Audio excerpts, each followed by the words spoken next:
O sistema de avaliação educacional mais importante do mundo mostrou o Brasil estagnado há uma década entre os países com pior nível de aprendizado na educação básica. 4 em cada 10 estudantes brasileiros não conseguem aprender o básico, o mínimo. O Brasil aparece entre os países com o pior nível de aprendizado na educação básica. O Brasil não gasta pouco dinheiro com educação, gasta muito, gasta mais do que os países ricos. O Brasil também ficou bem abaixo da média, aqui no caso, atrás de todos os países avaliados na América do Sul. A mãe de um aluno da rede estadual de ensino denunciou uma doutrinação política ocorrida dentro da escola. Estudantes de universidades públicas de vários estados do Brasil denunciam perseguição ideológica. Gostaria agora de anunciar o novo lema do meu governo. Pátria Educadora. Pátria Educadora. Pátria Educadora. Pátria Educadora. Pátria Educadora. Pátria Educadora. Pátria Educadora. Pátria Educadora. Pátria Educadora. Pátria Educadora. Brasil, Pátria Educadora. Estamos dizendo que a educação será a prioridade das prioridades. Uma prática cidadã, um compromisso de ética e um sentimento republicano. A cartilha polêmica foi distribuída no IFRJ, um instituto de ensino médio. Aqui tem estudantes de até 13 anos de idade. Os investigadores entram no diretório de filosofia. Drogas são encontradas em bolsas e armários.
Não passarão! Fascistas! Fascistas! Não passarão! Fascista!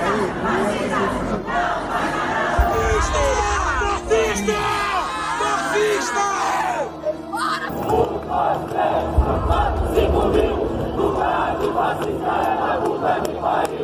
Contra o fascismo da fachada da Universidade Federal Fluminense em Niterói. Pouco antes do protesto no Rio, um incidente assustou quem assistia a uma aula pública sobre fascismo. Estamos nas ruas hoje para dizer que nós somos contra o fascismo. Where fascism is showing its claws. É preciso dizer o nome do fascismo. É preciso ver a cara do fascismo. Na verdade, os fascistas agora têm ganhado muita força pela consequência da falta de investimento na nossa educação. Quem não pula é fascista! Quem não pula é fascista! Estudantes, funcionários e professores da Universidade Federal do Rio Grande do Sul realizaram um grande ato no centro de Porto Alegre contra o fascismo em defesa da democracia. Professores da universidade unidos para combater o fascismo no Brasil. Fascistas, comunistas, não passarão! Fascistas, comunistas, não passarão!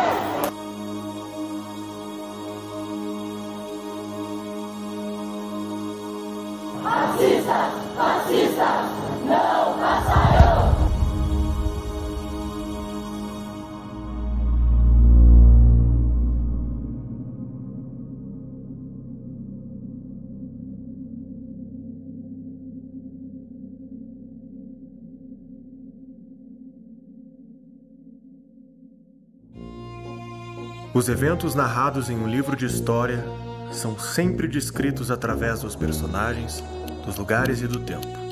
Mas o que às vezes parece faltar é o contexto, o como e o porquê desses eventos terem acontecido.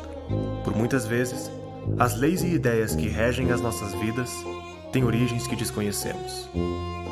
A educação obrigatória é uma das ideias que surgiram em um tempo distante, mas que afeta a vida de quase toda a população mundial. O Brasil não é uma exceção. A ideia de educação obrigatória virou lei no país desde a Constituição de 1934, e de lá para cá foi sendo expandida. A Lei de Diretrizes e Bases da Educação estabelece que é dever do Estado garantir a educação básica, obrigatória e gratuita, dos 4 aos 17 anos de idade. A mesma lei garante que os pais têm a obrigação de matricular as crianças assim que completarem 4 anos de idade. De outro lado, a educação compulsória também significa a obrigação do governo em atender a população com instituições de ensino previamente autorizadas para esta competência. Esse tipo de legislação cria uma série de outras leis acessórias para garantir o funcionamento desse sistema educacional, desde o ensino básico até a pós-graduação. Profissionais da área são previamente qualificados por um certificado aprovado pelo Estado. Grades curriculares, livros didáticos e orçamentos são definidos pelos políticos e organizações encarregadas. Se hoje em dia esse é o padrão da nossa sociedade, nem sempre foi assim. Conhecer a origem dessa história é o primeiro passo para debatermos a nossa educação.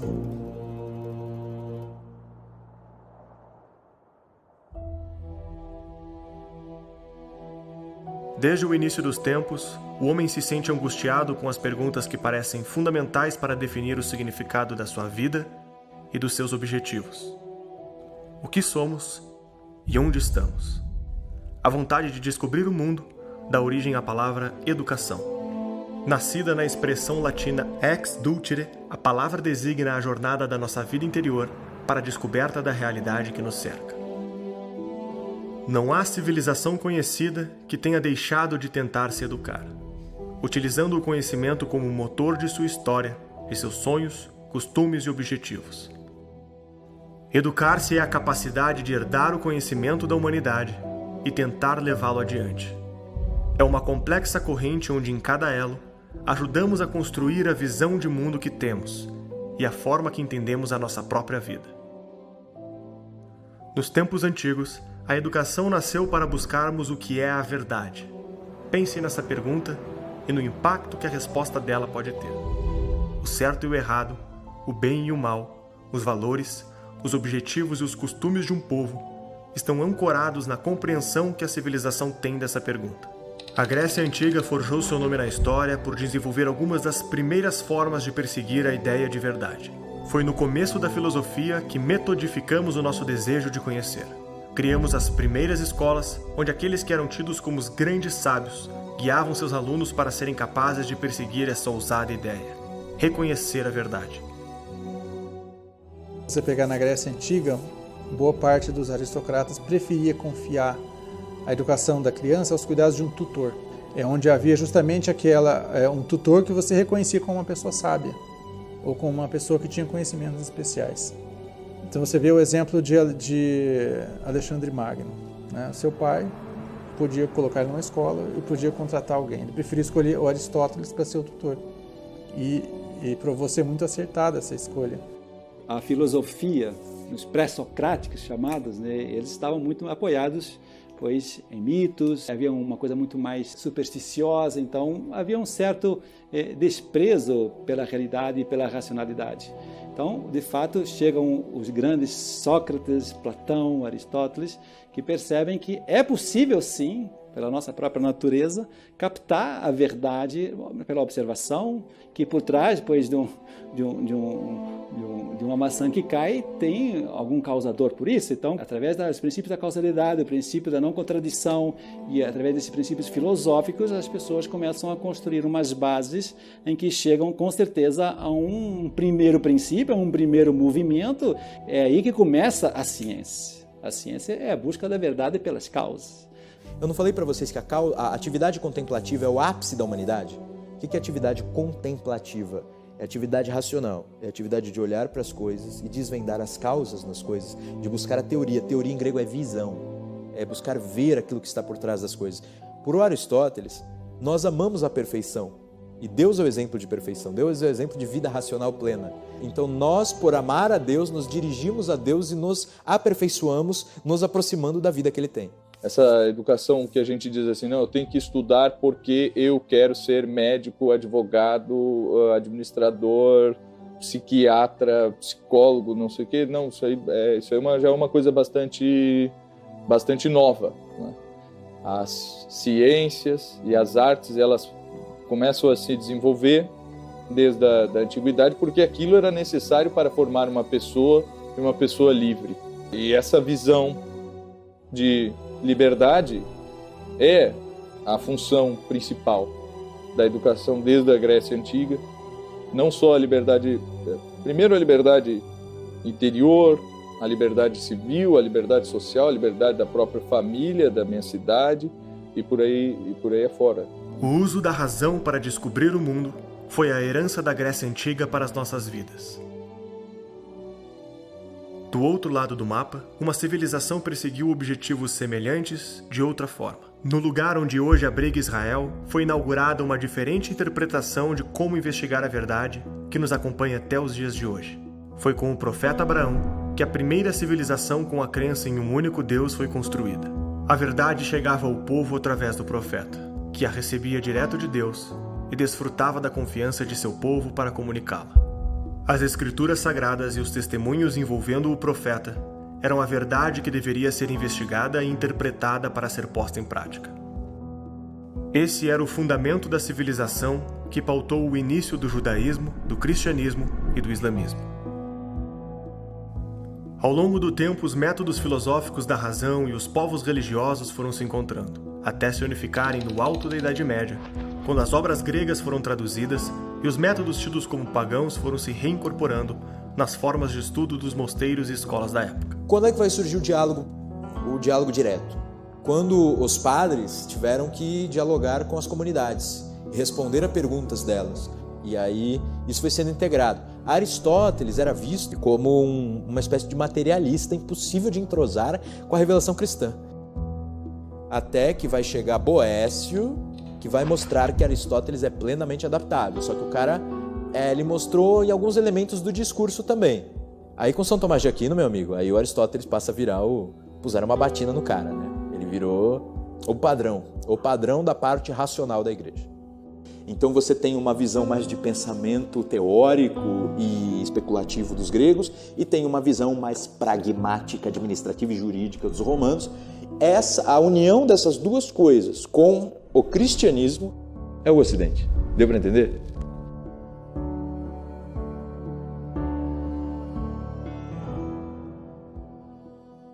A busca pela verdade passou a ser o uso dos meios racionais para alcançar a melhor prática da vida boa anunciada pelo profeta.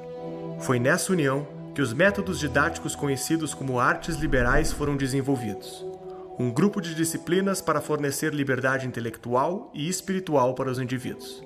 As disciplinas eram divididas em 3 inferiores e 4 superiores. As inferiores eram gramática, para codificarmos o mundo que percebemos e comunicá-lo, dialética, para comparar as diferentes percepções e evoluir na busca pela verdade, e retórica, para expressarmos as nossas percepções e conclusões de forma persuasiva. As disciplinas superiores eram a arte de utilizar esse conhecimento nos aspectos externos ao homem, aritmética, para quantificarmos o mundo que conhecemos, geometria, para colocarmos as quantidades no espaço, a música, para encaixar os números no tempo, e a astronomia, para compreender a influência dos astros no espaço. Essa era a base lecionada nas instituições de ensino ocidentais que desenvolveram a civilização ao longo de um milênio inteiro, até o período cultural que costumamos dar o nome de Renascença.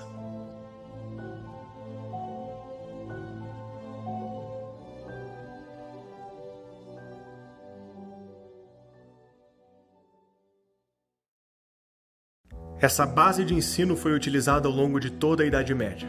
As instituições educacionais eram majoritariamente guiadas pela Igreja, diferente do ensino para o trabalho, que era guiado por mestres artesãos que ensinavam seus discípulos as técnicas de produção. Até aqui a educação não era universalizada e muito da vida de estudos era entendido como desnecessário para a maioria dos homens. É com Martinho Lutero que essa ideia mudaria para sempre. Pregadas na porta do castelo de Wittenberg, as 95 teses propostas por Martinho Lutero desafiavam a Igreja Católica Romana. Suas teses propunham uma discussão acadêmica sobre a autoridade do Papa e a venda de indulgências por membros da Igreja. Os Estados-nação que conhecemos hoje ainda não existiam, e a Europa era formada por centenas de pequenos reinos, ducados, principados e condados. E estes faziam parte de impérios maiores que se aglomeravam no guarda-chuva cultural da Igreja Católica Romana. O único fio condutor e a unção de tudo isso era dado pela Igreja Católica. Era a única coisa que juntava todos esses povos diversos e que ungia os proprietários de terra, que eram os duques e os príncipes. Qual era a contraposição? Você, como família reinante, você fazia um dote também para a igreja. Você tinha que doar um filho para a igreja, ou fazer dotes materiais, ou também jurar proteção em situações de guerra, obedecer também uma série de normas e bulas que vinham do Papa. Então você tinha uma troca ali. Caso contrário, ele estabelecia que, muito bem, olha, você resolveu se revoltar contra a igreja, você não está ungido pela igreja de ser o duque da sua região. Outros duques são legítimos de conclamar o seu território. Então defenda-se se você puder. Para disseminar suas ideias, Lutero traduz a Bíblia para o alemão falado pelo povo e se utiliza de um invento recente que estava mudando a história, a prensa de Gutenberg. Considerado o invento mais importante do segundo milênio, a prensa permitia a impressão de livros que antes só podiam ser copiados à mão. A Bíblia de Lutero agora circulava pela Europa na língua do povo, e não mais no latim falado apenas pelo clero. A Reforma Protestante havia começado. A nova doutrina pregava que a instituição católica não possuía poderes espirituais e defendia que a revelação da verdade não deveria mais passar pela Igreja Católica, mas ser entregue diretamente das Escrituras para todos os fiéis. A revolta protestante oferecia uma oportunidade para os reis e governantes quebrar a autoridade da Igreja Católica e aumentar o poder dos estados locais. Lutero, em nenhum momento, quis fazer uma religião universal e sequer uma religião, vamos chamar assim, nacional. O que Lutero buscou foi uma reforma dentro da Igreja, indo de encontro com a própria tradição romana. A reforma iniciada por Lutero tornou acessível a leitura da Bíblia, e dispensão da autoridade da Igreja permitiu que as pessoas tivessem sua própria interpretação, abrindo precedentes para que diversas ramificações do cristianismo surgissem nos anos seguintes. Agora, a influência da reforma, ela também não termina com Lutero, né? Aquilo é só o ponto inicial. Depois, os ventos da reforma se alastram principalmente até Genebra, né? Até Calvino, onde em 1554 ele funda a Academia de Genebra. Mas havia uma preocupação muito grande, tanto com a saúde espiritual, como também com a solidez educacional dos habitantes ali. Na busca de expandir as ideias protestantes, Lutero escreve uma carta para os governantes do Sacro Império Germânico, exigindo a criação de uma educação pública provida pelo Estado para progredir a reforma e disseminar a leitura da Bíblia sem o intermédio da Igreja.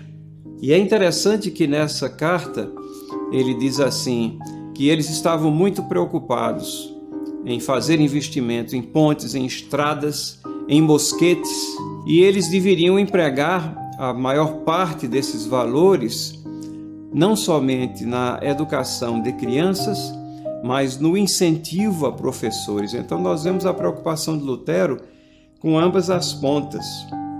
Traduzido, isso quer dizer que ele tinha um interesse enorme na universalização do ensino. Como resultado das suas súplicas, no ano de 1524, o Estado germânico de Gotha funda a primeira escola pública moderna. E Lutero funda o Plano Escolar da Saxônia, que mais tarde tornou-se a inspiração do sistema de educação estatal para a maioria dos estados luteranos. O ensino compulsório logo se estendeu à França, Holanda e Nova Inglaterra. As escolas eram vistas como poderosas armas de guerra cultural para o enfrentamento político-religioso das diferentes ramificações do cristianismo.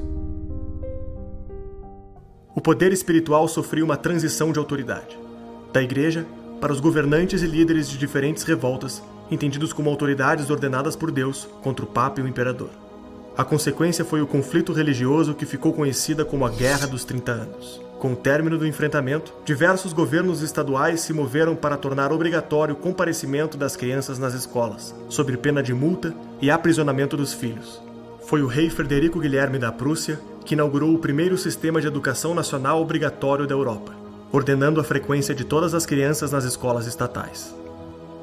Quando você pega a Prússia, aí o negócio se transforma num ritmo, né? Ganha um ritmo industrial, se transforma em algo imenso. Então o professor tem que cuidar de dezenas e dezenas e dezenas de alunos, tem que dar conta de avaliações rigorosas. As escolas passam a fazer parte da política pública dos governos locais e a universalização do ensino começa a aparecer nas estratégias de governo.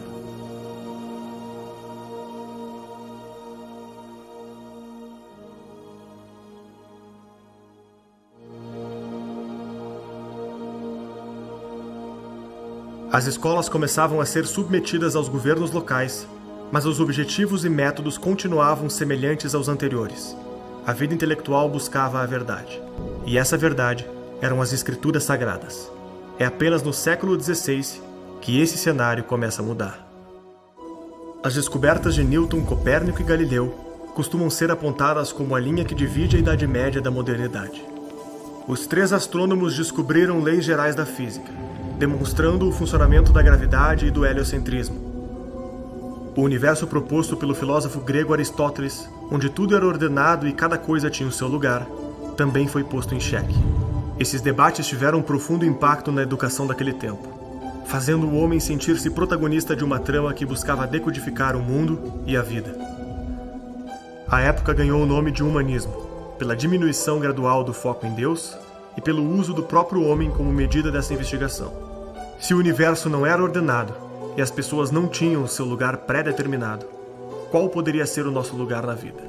Se havia leis da física capazes de descrever o mundo, quais poderiam ser as leis dos homens e da sociedade? Essa pergunta norteava o espírito investigativo daquela época, que ia ficando cada vez mais sério e provocativo, até questionar o papel dos reis, dos padres, da religião e da sociedade. O apogeu foi em 1789, quando esses questionamentos fundaram o Iluminismo francês e culminaram na Revolução Francesa. O principal líder intelectual do período foi Jean-Jacques Rousseau, filósofo que questionava os costumes da nova classe de comerciantes em ascensão na França, chamada de burguesia. Para Rousseau, a educação clássica nos fez desenvolvermos um discurso moralizante e artificial, infinitamente mais exigente do que a moral que conseguimos de fato praticar no dia a dia.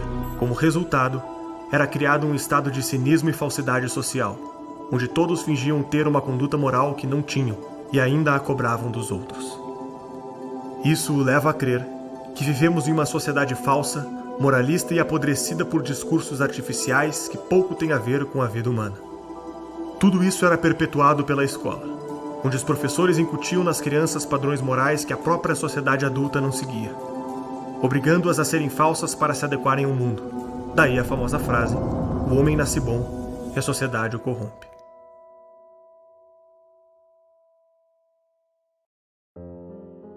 Em 1750, Rousseau é convidado a fazer um discurso sobre as suas ideias na Academia de Dijon. Lá propõe que a educação como fora feita, em vez de ajudar o desenvolvimento da humanidade, na verdade podia prejudicá-la. Para o pensador, a educação e as artes liberais só tinham reforçado a produção do discurso moralista que criou a falsidade social que denunciava. A provocação de Rousseau sobre a educação começa a ganhar força. O discurso torna-se premiado e o filósofo escreve um romance chamado Emílio, onde descreve como faria a educação de uma criança à vida adulta, até seu casamento com a sabedoria. Esse é o livro responsável por expandir a interpretação do conceito de infância e adolescência. Transformar a infância em uma classe tinha o intuito de protegê-las dos adultos, corrompidos pela sociedade burguesa e moralista. Se em vez de transmitirmos nosso conteúdo, nossos hábitos e nossas crenças, apenas incentivássemos as crianças com métodos lúdicos a serem livres pensadores, elas poderiam romper com a sociedade corrupta em que nasciam. Quando a Revolução Francesa aconteceu, essa mentalidade foi absorvida pelo Estado revolucionário, que radicalizou a posição de Rousseau. O próprio Robespierre, líder revolucionário e ditador francês, admitiu ter o livro de Rousseau na cabeceira de sua cama. A ditadura francesa estabeleceu a instrução obrigatória para todos na Constituição e submeteu todas as escolas, públicas ou privadas, ao comando do governo. Ninguém podia abrir uma escola ou ensinar em público sem a licença da universidade oficial. As escolas estavam obrigadas a ensinar de forma apologética as ideias de Rousseau e aos líderes do governo revolucionário.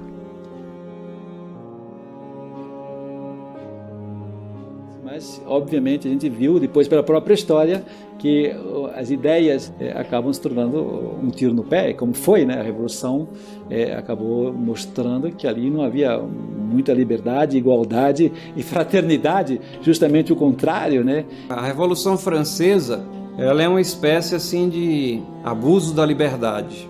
Ela não é um marco na história de que o conhecimento ou a racionalidade aflora ao ponto em procurar os interesses maiores da humanidade. Mas é uma tentativa assim meio descabida de quebrar contra tudo que foi construído previamente. E o legado intelectual deixado pela Revolução Francesa, ela leva também a uma visão equivocada do que é governo, autoritarismo e tudo mais. Então, muitos bebem na Revolução Francesa como se fosse um poço de lucidez, quando na realidade ela representa uma cisterna de obscuridade. Entre em nosso site e saiba como ter acesso às entrevistas e cursos exclusivos. A partir de R$10 você já pode se tornar um membro da Brasil Paralelo. Contamos com você. Com a educação delegada para as escolas e as escolas delegadas para o governo, os objetivos educacionais estavam sofrendo uma transformação. As universidades estavam cada vez mais na mão do Estado. O progresso e o desenvolvimento da ciência moderna ganhava espaço. A modernidade tinha inaugurado a relativização do conhecimento e dos sentidos. As descobertas nas ciências naturais levaram diversos pensadores a questionarem se o mundo que eles conheciam era mesmo como enxergavam. O tamanho do Sol, a distância dos astros no espaço e a invisibilidade dos átomos que constituem o mundo. Todas essas descobertas provocavam o conhecimento do ser humano. Será que nossos sentidos e percepções dão conta da tarefa de saber o que é verdade? René Descartes chegou a afirmar que a dúvida era a única substância pensante que podíamos confiar. Todo o resto, sentidos e percepções, poderiam nos enganar. David Hume disse que não temos nenhuma evidência de que há um eu pensante e que tudo seria matéria de fé. Toda essa herança de pensamento vai causar profunda impressão no filósofo Immanuel Kant.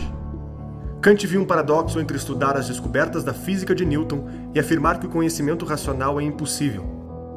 Se Hume tem razão, como é possível a física de Newton? Se uma coisa é impossível, como ela aconteceu? Kant tinha a teoria de que tudo o que nós conhecemos é, de certo modo, uma projeção da nossa estrutura cognitiva. Hoje diríamos do nosso cérebro, né? Então, nós temos certos esquemas inatos que delimitam tudo que nós podemos conhecer. Então, como, segundo ele, nós só podemos conhecer aquilo que é comproporcional à nossa estrutura de conhecimento, então nós não conhecemos as coisas em si mesmas, mas apenas os aspectos mais aparentes que elas nos revelam e que são comproporcionais ao nosso esquema, à nossa esquemática cognitiva, por assim dizer. Tá certo? Então, tudo o que nós podemos ter certeza é que nós estamos percebendo a mesma coisa que outros estão percebendo, mas nós não sabemos se todos juntos estamos enganados. Então é o fenômeno, é o fato que ele chamava da coisa em si. Nós não conhecemos a coisa em si, mas conhecemos apenas a sua aparência fenomênica. Isso significa que só existe certeza sob o aspecto de um consenso científico. Você não tem mais a certeza objetiva de que as coisas são assim ou são assadas, né? E daí surge a escola que se chama positivismo e que tem várias versões. O positivismo não é uma escola de pensamento, é 20 escolas, mas todas mais ou menos inspiradas nessa ideia.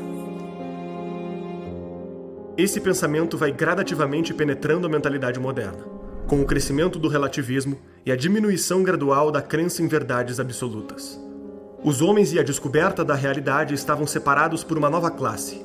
A opinião da maioria dos cientistas seria a opinião da ciência e, portanto, a verdade científica que deveria ser aceita por todos. Então é evidente que a classe científica e tecnológica se torna, vamos dizer, uma espécie de um novo clero, né? Que é a detentora absoluta dos critérios de verdade e erro. De outro lado, o reitor da Universidade da Prússia, Friedrich Hegel, apresenta uma outra filosofia. O Hegel, ele diz, a primeira condição da investigação filosófica é a fé no poder cognitivo do espírito humano. Quer dizer, nós afirmamos a nossa capacidade de conhecer o real. Então é uma atitude corajosa dele, sem dúvida, né? Mas, com base nisso, ele acreditou que ele poderia conhecer, num só relance, num só golpe de vista, o movimento inteiro da história humana. Já é um exagero, evidentemente, né? É a Ganzheit, né? O conceito de totalidade. Cada um é esse pequeno tijolinho dentro desse grande sistema. E essa união dos tijolinhos que faz esse grande muro, que é a totalidade. O Estado é o único ente que consegue responder o porquê do ser humano e para que ele existe. E a sua dialética é aplicada à história, quer dizer, tudo é uma tese com uma antítese que vai virar uma síntese. Hegel acredita, sobretudo, que essa síntese suprema é essa formação do Estado moderno. O Estado moderno alemão é o grande ápice, é a apoteose da sua filosofia. Esse Estado moderno vai ser responsável pela universalização do ensino. Enquanto um lado defende não ter o conhecimento de nada, a não ser das aparências, o outro lado acredita já ter o conhecimento de tudo, sabendo onde a história vai terminar. Entre a tradição de Kant e Hegel, ficamos entre duas formas de conhecer o mundo. De um lado, delegamos a verdade para as mãos da classe científica e aceitamos a sua suposta maioria, e de outro, aceitamos que estamos vivendo rumo ao fim da história.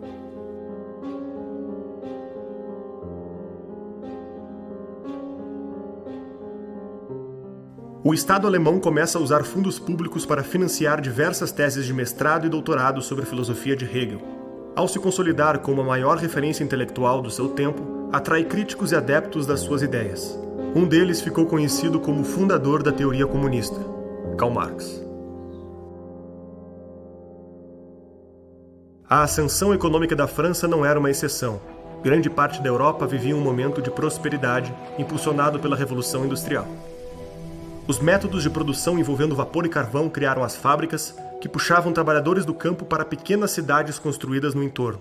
Durante grande parte da nossa história, 80% do povo dependia do trabalho na agricultura para viver. Em 1850, esse número caiu para 25%. Agora as pessoas tinham que sair de suas casas para ir trabalhar no interior das fábricas. A necessidade de deixar os filhos em algum lugar enquanto trabalhavam ficava cada vez maior.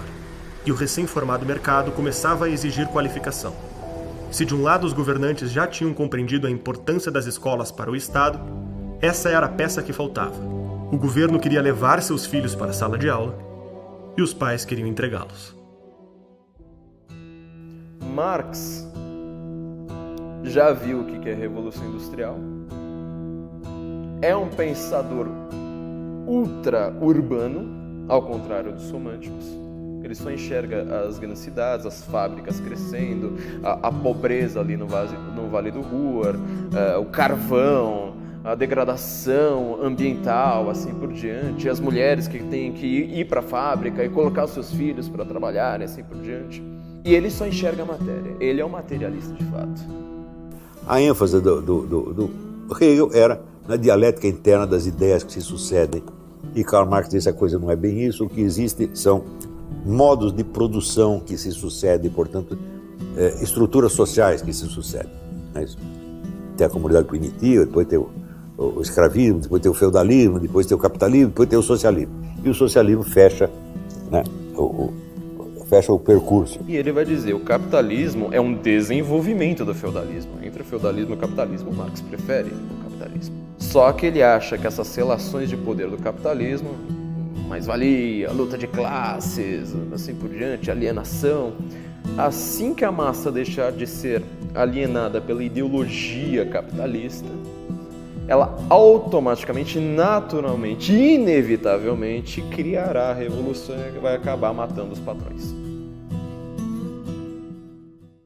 R$10 não paga um ingresso no cinema, R$10 não paga uma mensalidade do Netflix. Mas na Brasil Paralelo, com R$10 você pode mudar a cultura do Brasil. Contamos com você. O século XX entrou para a história como um período de guerra entre grandes ideologias. As principais ideias do período são produtos da Revolução Francesa, gestadas dentro do lema liberdade, igualdade e fraternidade. A liberdade foi representada pelo liberalismo moderno, responsável por novos direitos civis e políticos em favorecimento do mercado ascendente. A igualdade teve seu fruto no socialismo, que ambicionava estender a revolução ao campo econômico, exterminando a diferença entre as classes oprimidas e opressoras. E a fraternidade transformou-se no fascismo, o sonho de um novo elo social que unificasse o território, a língua e o povo numa identidade nacional regida pelo Estado. Essas 3 ideologias enxergaram o aparato estatal das escolas como veículo de seu fortalecimento. O liberalismo cria mão de obra e desenvolvimento. O socialismo, a desalienação das massas e o engajamento no movimento revolucionário. E o fascismo, fortalecer a unidade nacional por meio da subordinação aos grandes líderes. Em primeiro lugar, a gente precisa distinguir o que é o fascismo enquanto regime político, enquanto prática política, do que é o fascismo enquanto discurso ideológico. Se você pegar assim, o discurso ideológico fascista, o grande livro sobre o discurso ideológico fascista é o do historiador israelense Zeev Sternhell. Ele escreveu um livro sobre o fascismo francês, o livro chama-se Nem Direita Nem Esquerda, o fascismo francês. Então, só para você ver como a coisa é meio complicada, né? Então, ele estuda o fascismo não como regime, mas apenas como discurso ideológico. Então, enquanto discurso ideológico, o fascismo aparece numa corrente que nós podemos dizer que é anti-iluminista, uma corrente um pouco romantista, anti-iluminista. Remonta, então, ao começo do século XIX, prezando, então, as identidades nacionais, as tradições nacionais, as línguas nacionais, etc. Começou assim o negócio. Mas o que isso tem a ver com o regime fascista? Absolutamente nada. Porque o regime fascista, ele não surge desta fonte ideológica. Ele surge, como eu já disse, de uma cisão dentro do movimento revolucionário, né? Onde vários teóricos fascistas, que depois ficaram famosos como teóricos fascistas, como Enrico Corradini, levantaram o problema de se a classe social proletária podia ser o agente da Revolução Mundial. E chegaram à conclusão de que ela não podia. Por quê? Porque não existe proletário mundial, só existe proletário nacional. Quer dizer, a condição do proletário é definida pela condição econômica nacional. E se o sujeito proletário sai de um país, ele não vai ser necessariamente um proletário no vizinho, ele vai ser um lumpenproletário, vai chegar lá como um mendigo. Para ele conseguir se encaixar no proletariado de uma outra nação é um osso, né? Então, não há uma identidade internacional do proletariado, só a identidade nacional. Então, eles diziam que o agente da revolução não é a classe social, mas a nação. Então, a luta não é entre proletários e burgueses, mas entre nações proletárias e nações burguesas. Ora, quem assumiu essa postura foi o movimento comunista. A partir do fim da Segunda Guerra, todo o movimento terceiro-mundista criado por Stalin usou exatamente esse discurso. São as nações pobres contra as nações ricas. Mas toda a ideia do fascismo, do nacionalsocialismo, das falanges, de todos esses movimentos fascistas, era a ideia da classe trabalhadora se unir nacionalmente, criar um Estado extremamente eficiente, nacionalizar propriedades, nacionalizar indústrias, nacionalizar um plano de educação, a educação como libertadora, porque é ela que vai fazer a classe trabalhadora se libertar daquela alienação marxista, da ideologia, da propriedade. Não, agora com educação, ao invés de você querer simplesmente consumir, você vai ter a ideia revolucionária de fato, você vai começar a ter uma organização de trabalhadores, uma organização política através da educação contra a economia. Então, isto é uma política fascista. Isto determinou não só toda a estratégia do fascismo, mas determinou a estratégia do comunismo também. O fascismo, embora se colocando como antagonista em relação ao iluminismo, Na prática política, ele seguiu a mesma estratégia do iluminismo, que é, vamos dizer, a de concentrar poder na administração estatal. Isso é o iluminismo, é a vitória da razão, da ciência, etc. Contra a irracionalidade, nós temos que racionalizar a sociedade. A sociedade racionalizada tem que ser uma sociedade administrada. Administrada por quê? Porque está no poder, portanto, pelo Estado. Então, a política estatizante foi a mesma no fascismo e no comunismo. Tá certo? E estatizante e racionalizante. E aí tu vê todos esses pensadores de esquerda começam a te ofender daquilo que eles são. Quando Pedro fala de Paulo, eu sei mais sobre Pedro do que Paulo. Apontam nos outros os erros que eu tenho em mim. E aí começa a entrar essa questão do fascismo em toda a linguagem. No Brasil, todos os nomes de correntes ideológicas são usados assim como eufemismos para encobrir meras antipatias ou meros desejos ou meras disputas de grupinhos. Os rótulos ideológicos também são usados apenas como armas de propaganda. Você rotula o sujeito de uma coisa que lhe parece feia, não é isso? Mas que evidentemente não define o cara. Com relação à palavra fascismo, o negócio pior ainda. Naquele momento, George Bernard Shaw, o grande socialista fabiano, ele elogia Benito Mussolini e ele é cobrado pelos próprios socialistas ingleses e ele fala, não, esse cara ele está industrializando a Itália. Os grandes socialistas da época, até Lenin, enxergam em Mussolini o grande nome do socialismo.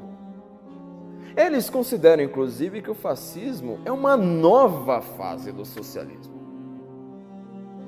Que coisa incrível, né? O Gentile, que era o filósofo do regime fascista, e o Antônio Gramsci, que era o filósofo comunista, estava na cadeia, os dois poderiam ter usado a mesma expressão, a terrestrialização absoluta do pensamento, quer dizer, a destruição de toda a metafísica possível.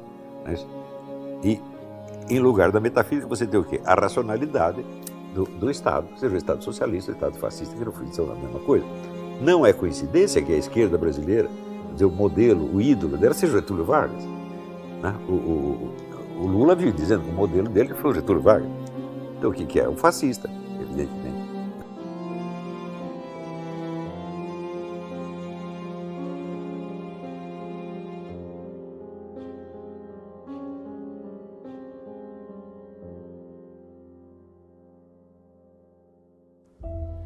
Cinco 5.000 anos fazendo a mesma pergunta.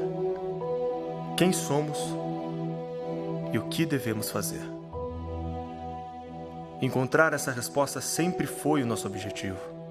Ao longo dos anos, as coisas mudaram e a pergunta foi sendo abafada. Silêncio após silêncio, o papel da educação foi reduzido ao do ensino, até nos tornarmos parte de uma vida que desconhecemos. Responsável por encaixar todos em uma grande engrenagem, a pátria educadora é a herança do século XX. O Brasil não foi exceção. Nos restou importar ideias que em breve entrariam em disputa.